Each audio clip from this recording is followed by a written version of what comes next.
So hello, hi, I'm Angela Midgley and I'm a research staff developer as part of the Academy. And I'm Sania Qureshi, and I'm the head of research development and culture in the Academy.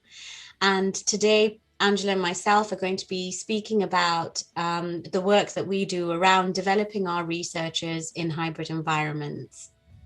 So I think the first question, Angela, is really, what do we mean by developing researchers in hybrid environments?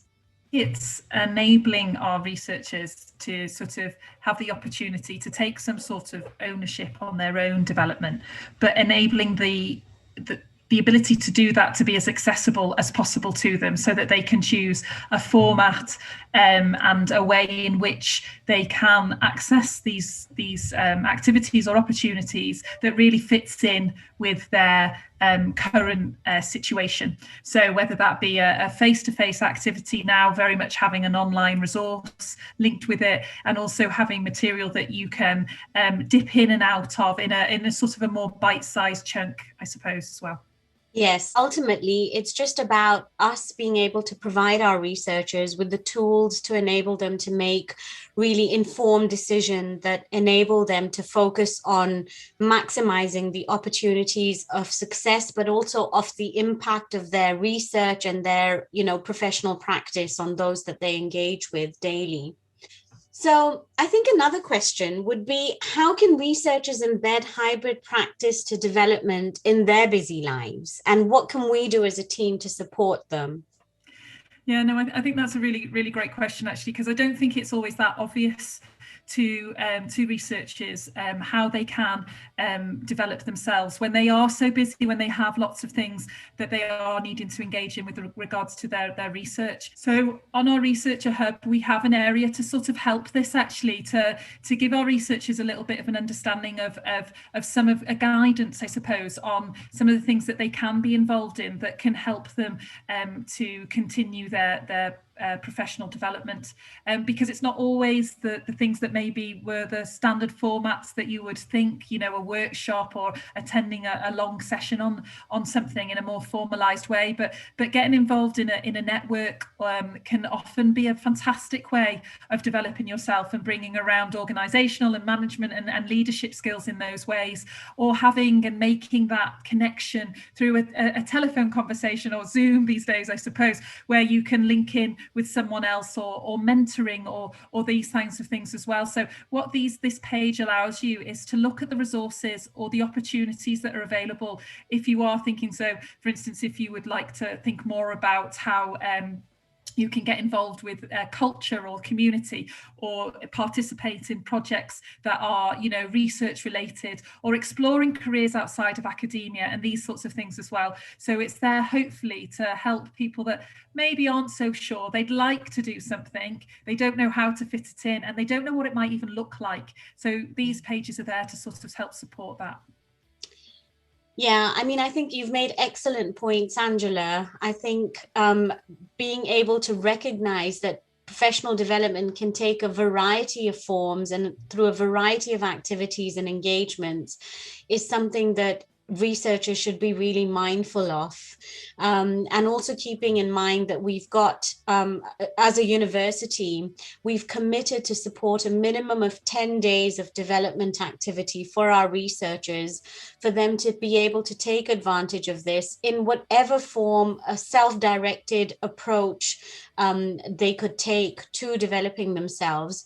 I just want to mention over here, I'll quickly change the website to our Research Staff Association. So you spoke about networks, and I think researchers, particularly at Liverpool, to be able to benefit by engaging in a community of their peers where they can have discussions about the kinds of challenges that they face, have some support within development activities, and again, discussions about how in their respective faculties as well, they're able to view and engage with a variety of topics and activities that boost their knowledge and their skills and their attributes as researchers is very important.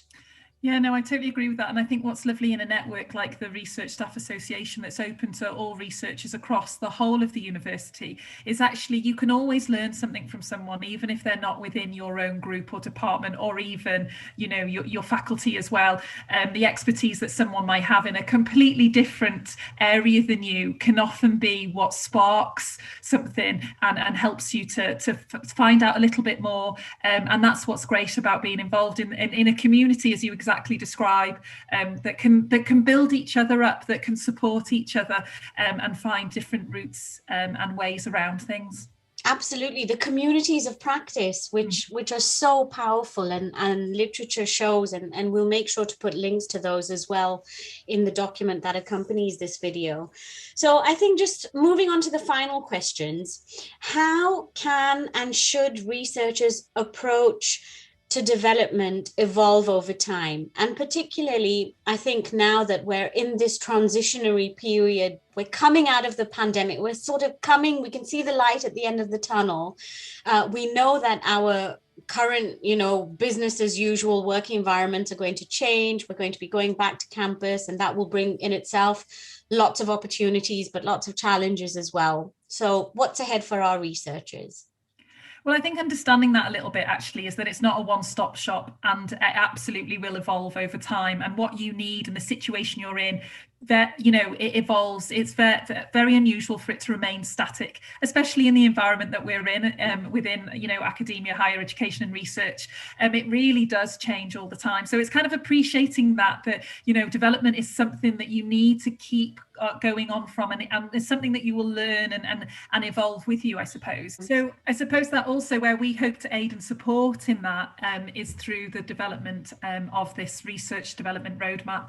And this roadmap should be there to sort of help you appreciate that there are sometimes certain situations or parts of your career that you're in that you may need to think about certain areas, perhaps a little bit more than others, but that knowledge that they are really interconnected with each other. So you can see here that we have some main themes around Thrive, our career confidence progression, and Advance, which is engagement and influence. And then there's the reflection of our personal effectiveness and Grow with research impact. But around those, there are also some of these sub-themes. So again, if we maybe look at our Thrive there, our career confidence and progression, there's leadership and management and funding within that as well, and networking and peer engagement and mentoring and coaching. And you may be at a point in your career or the current status of where you're at where these are really essential areas, or areas where you feel like you're lacking a little bit of understanding.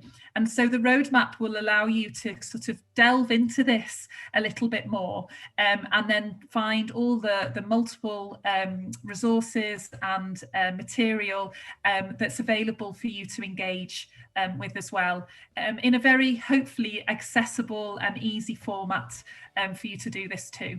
And being able to see it as this complete roadmap as well, you can see that there's other times when actually the engagement and influence, or the collaboration and all those kind of things might be parts that you need to engage with at that point. Yeah, thanks for that, Angela. I mean, I think having this roadmap, it's important to note as well that we've created this roadmap, not specifically, to take us out of the pandemic, but it's something that researchers can access and can come back to at any point, at any stage of their careers as well.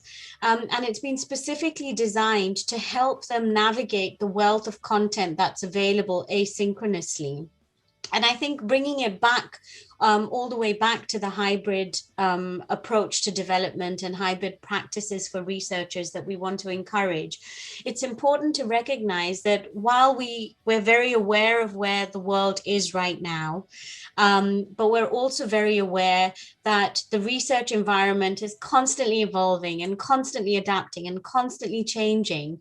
And we have designed this in such a way to equip our researchers with the necessary skills and knowledge, and for them to chart their own bespoke pathways and what you may be focusing on at one particular point in time and then move on from. You can always come back to that. You can always come back to your, if we click on research impact, for instance, with the growing recognition of the importance of knowledge exchange and visibility.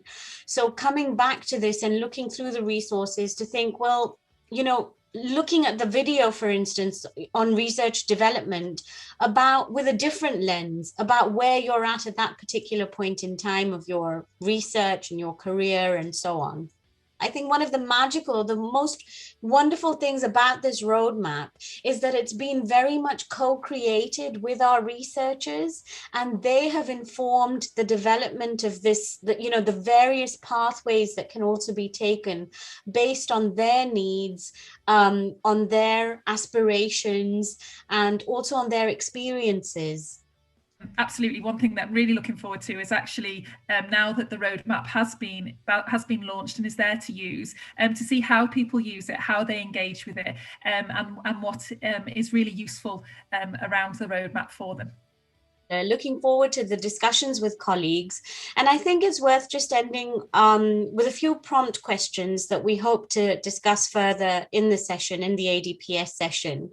And so the 4 questions that we'd like to leave you with are, the first one is, how has your own approach to developing your practice as a researcher changed in the last year? The second one is, what does hybrid practice look like in your research context? And thirdly, how will you use the researcher development roadmap to propel your practice forward and further harness the knowledge, skills, and attributes for success? And finally, moving forward, how will you proactively develop your practice to support yourself in a complex environment? So see you at the session. Bye. Bye-bye.